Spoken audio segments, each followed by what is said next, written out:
With Seiko SKX prices constantly on the rise, there's a great alternative for you if you don't wanna pay over retail for a Seiko, for a freaking Seiko SKX with the jingly jangly Jubilee.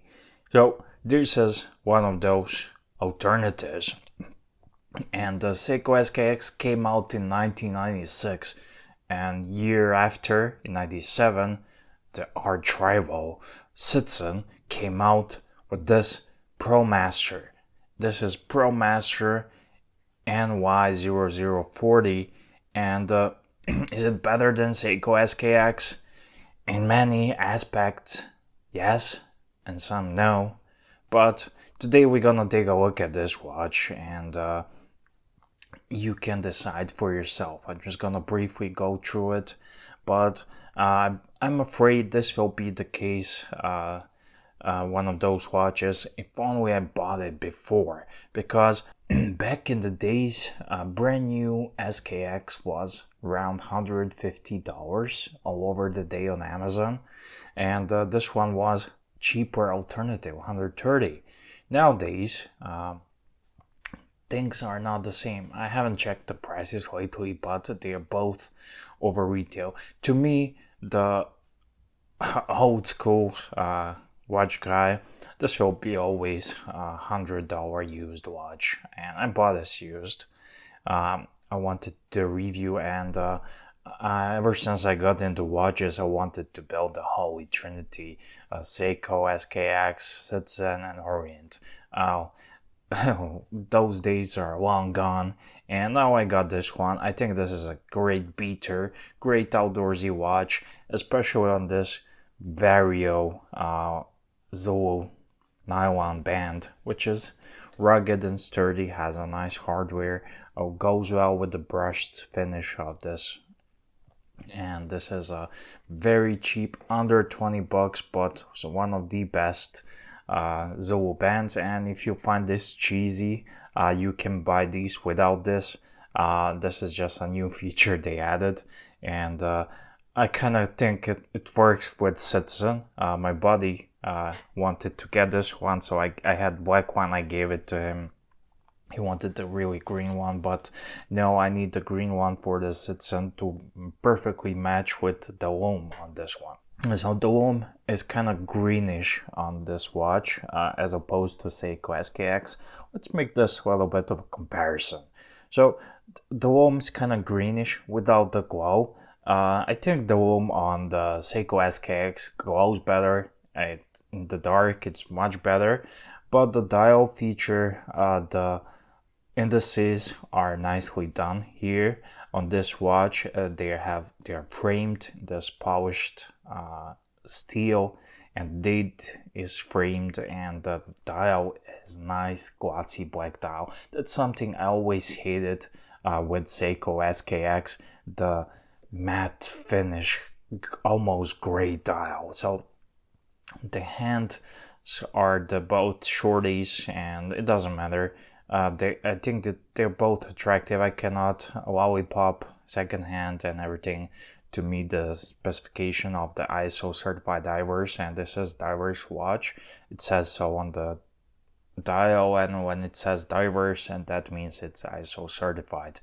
200 meters, screw down crown, screw down case back, and the watch is 42 millimeters across the diameter. Lug to lug is 48 millimeters, and but don't be fooled with the numbers. And thickness is 12, almost 13 millimeters. So it's not very thick watch, but don't be fooled by the numbers. This watch wears very nicely on the wrist. Like I said, it's 200 meter water resist. It's 200 meter water resistant, so it's a proper dive watch. And around $200 to $300 you can buy these. I don't know, I will check some prices. I will try to find them on Amazon. I will link you in the description box, so you check it out. The movement in this one is Miola Citizen's Miola movement 800 series 8203. It's a great movement. It's very accurate, and compared to SKX, actually, SKX can be movement in SKX is 7S26, and it can be regulated to meet all those specs. And but the one thing I found is that consistency is much better on this Miata, because SKX is designed to be a one. It's designed to be a one watch guy. So you have one watch, you wear it every day. It can be very accurate, especially if you even regulate it. But if you rotate it with some other watches, once the power reserve is down a bit, the accuracy drops. So this one is nicer. Also, it has a manual wound, a screw down crown on the wrong side. If you're lefty, it's not. But what I like to do, I do it like this, and then once you unscrew it, you can manually wound it. I would not recommend winding your watch every day, but you can give it a couple of turns. And the crown, I think it's better on SKX overall.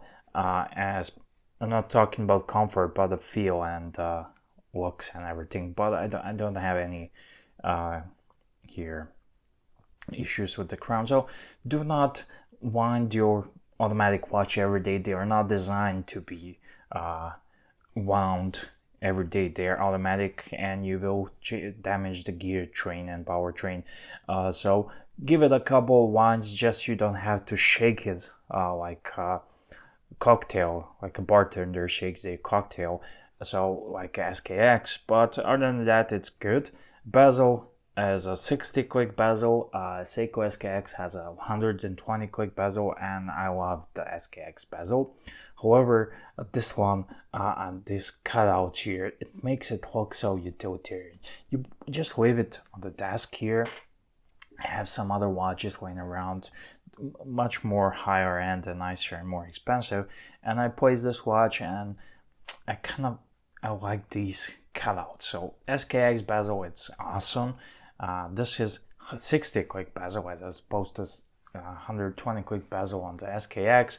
However, the action is not as smooth as on the SKX, and the alignment issues are, some people say they're not alignment issues on Citizen as much as on Seiko's, but this one is not really that much aligned, but I don't care. It does not bother me, especially with this kind of watches. So this is my beater watch when I play PUBG. I want to go out there in the field and play some stuff. And so yeah, that's it. I like the case shape of this watch, the polished size, satin finish on the top, bead blasted like satin finish, I don't know what you call it. But what really stands out and set this watch apart is when you take it to look in person and you put it right next to SKX. I'm sorry I don't have SKX now right now, because the prices, second-hand market prices, are over the charts, and I don't want to pay that, because frankly the watch is not worth it. And it has a black glossy dial, and that's what I love. I love that thing about it. So this watch comes on a steel band and on a rubber band. The steel is much rarer, and there are many variations, like the full loom dial and lots of different variations. There's even Pepsi version of this watch. Many, you can check it out. Citizen NY00 series, and lots of them. However, the band is just a rubber band with a decompression scale. I will put you something like that. So I think this watch works the best on this green NATO. So it kind of feels utilitarian, and I think the Italian Navy used this watch for like more than 10 years. I think TGV mentioned that sometimes ago, so I'm not really sure about that. However, I think it's super cool. Yeah, that's it. So is this watch better than SKX? You decide. I think it's cool to have both in your collection. They're both kind of iconic. This is like the underdog. I always loved underdogs. I cheer for underdogs when there's, if it's neutral match, I will always cheer for underdogs, and this is definitely an underdog. However, place it on this green band from Vario, and it's great. It has a mineral crystal, aluminum insert bezel, case back on this one. I haven't mentioned the case back. SKX case back is much better. It has that tsunami logo, and this one is a bit. Well, if you compare it to SKX case back, it's not good, but it's just a normal case back you get with any watches. And I love this band. I love this. This is one of the best quality band out there under 20 bucks. It's so sturdy and rugged, and perfect fit for this watch. And just like that, I'm gonna end this video here. So thank you for watching, guys. If you're new to the channel, subscribe. I do watch reviews.